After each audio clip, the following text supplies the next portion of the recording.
it's Michelle from the Scattered Scrapper. Welcome to my channel. Today is Monday, Scrap-O-WEEN Day 25, and it is the last Sketchy Monday of the series. I cannot believe we have only this 1 week left of October. The week, or the month has just flown by. But today I'm going to be using this page map sketch here. And I have a picture of my daughter from Halloween last year, getting ready for our little party. And I have a whole bunch of scraps from all my layouts that I've been working on this month in this little 6x6 paper pad. So let's get started. The first thing that I'm going to do is cut the branding strip off of my background paper. And I'm going to use this one with the stars all over it. I think it's so pretty. It's a Cartabella paper. It's Halloween market from last year or year before last. And then I'm just going to go through all my scraps and pick out some that I think will be good for this layout. And I'm going to cut 1-inch strips so that I can cut 1-inch squares.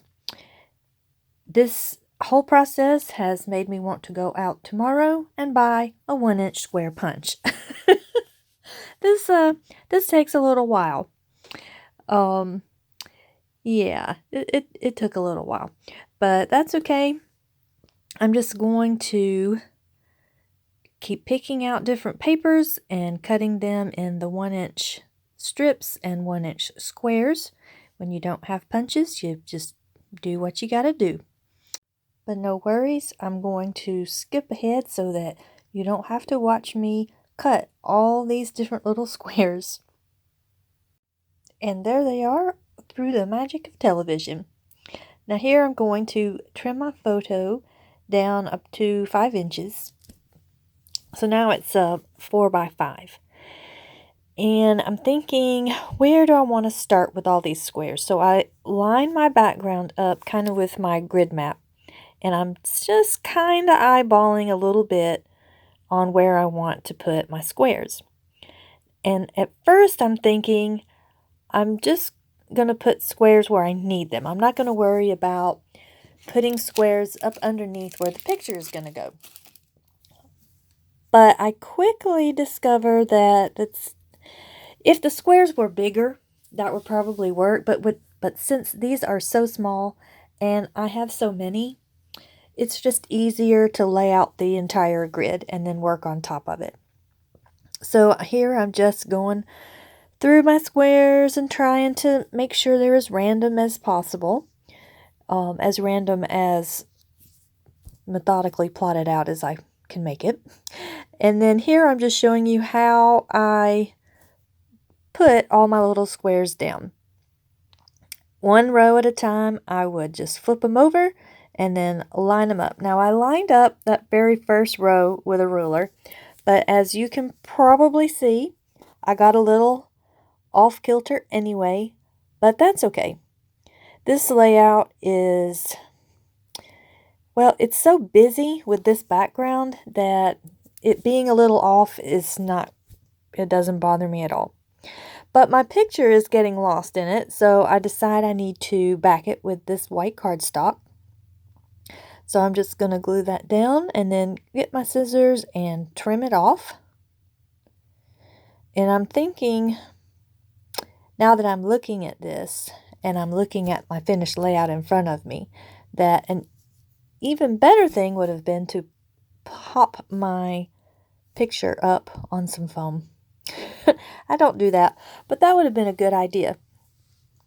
So here I am looking for some things to start decorating with, and I picked up these little ghosties at the sale at Michael's, and I had no idea that they were vellum.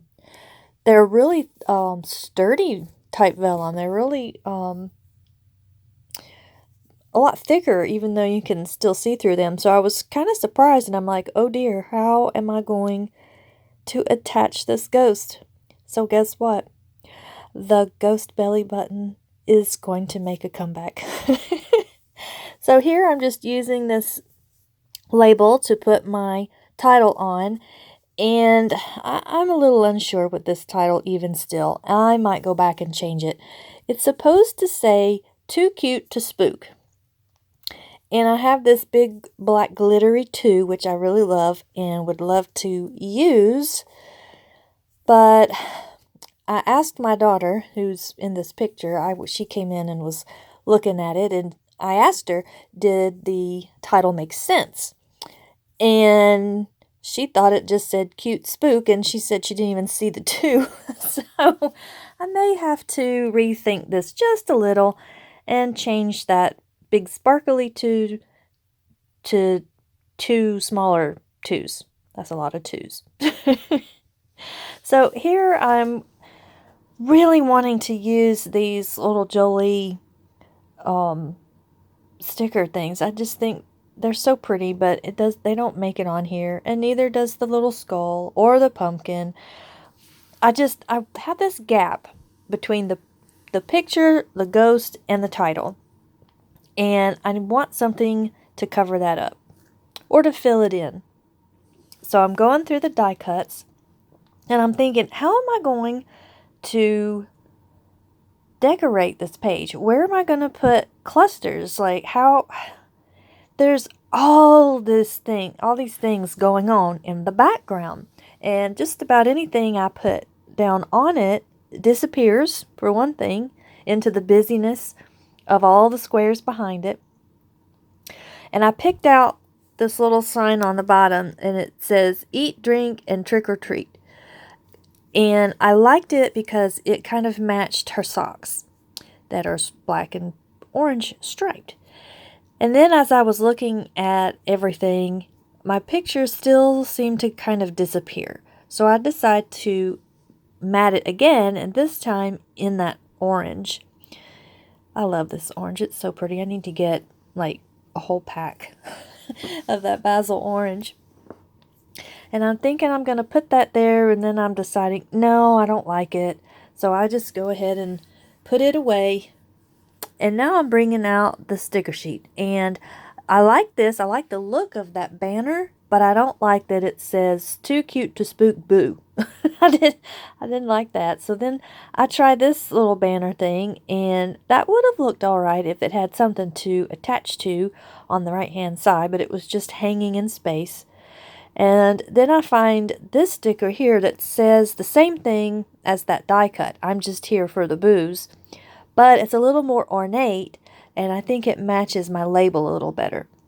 So here I'm going to just go ahead and start putting my picture down. I like where it's at, so now I can put this sticker down here. And I realize, well, since now I have 2 mats on my photo, my little sticker here needs some support.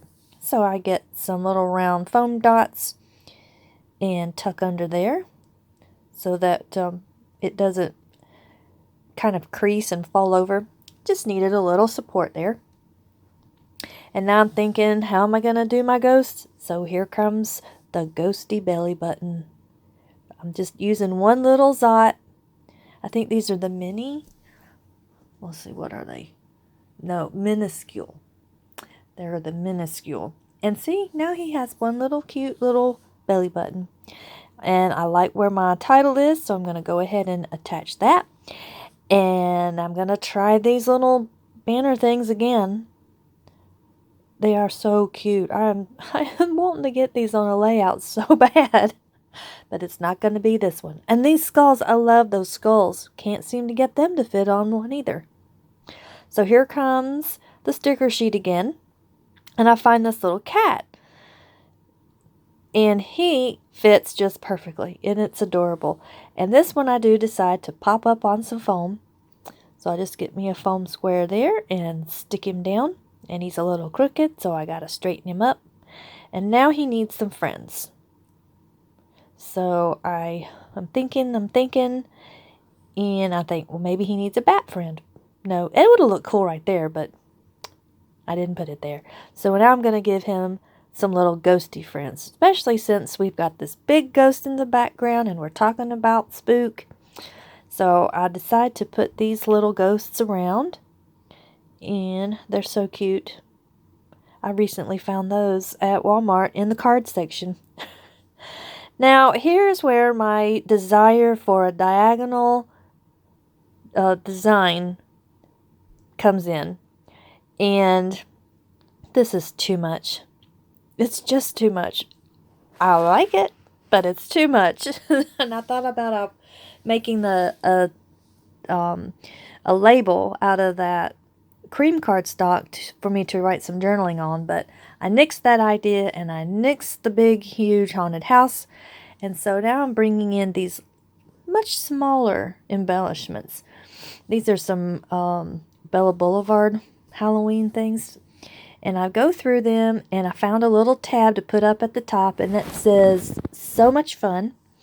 And I find this black and orange label that fits just perfectly up under my picture. And then I put this this other little tab up there underneath the "So Much Fun" tab, but it doesn't stay because it's purple. And there's no other purple on this layout, which would be fine actually because there is so much going on. The purple really wouldn't have mattered, but I'm like, I don't want to introduce purple.